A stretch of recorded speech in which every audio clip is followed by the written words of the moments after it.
I'm James Swartz, managing attorney at Swartz & Swartz.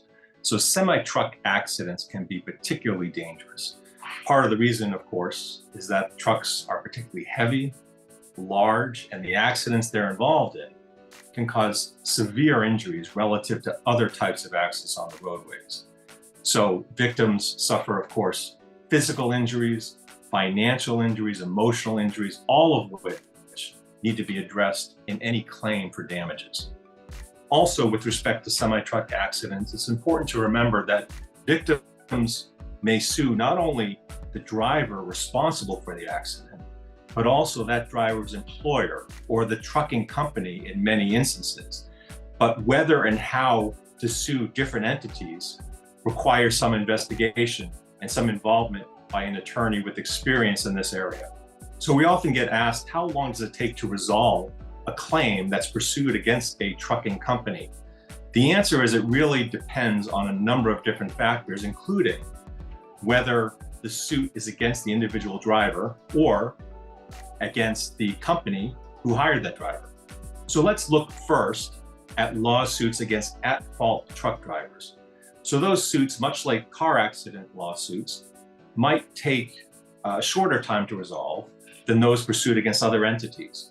Even though Massachusetts is what's called a no-fault state, if the damages are significant enough, a lawsuit can and should be pursued against not only the driver, but if applicable, the driver's employer.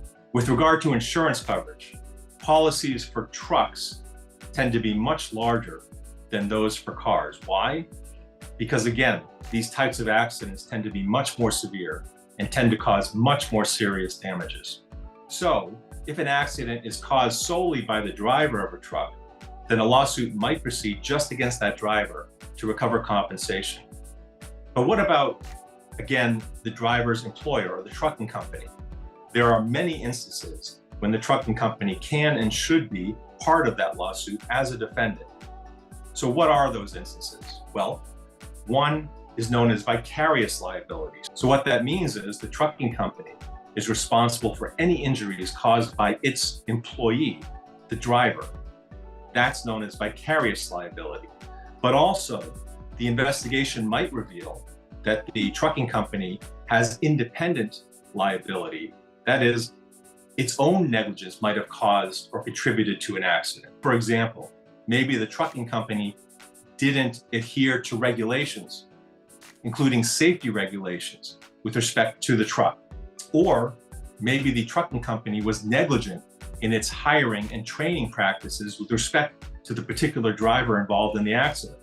In those instances, the trucking company may be independently liable for what happened in the accident. Finally, just as in other accidents, collecting evidence is critically important.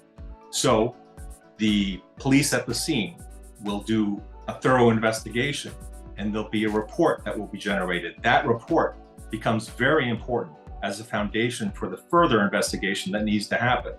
Also, your medical records, medical bills, records with regard to lost wages, as other examples, also need to be collected as part of your claim.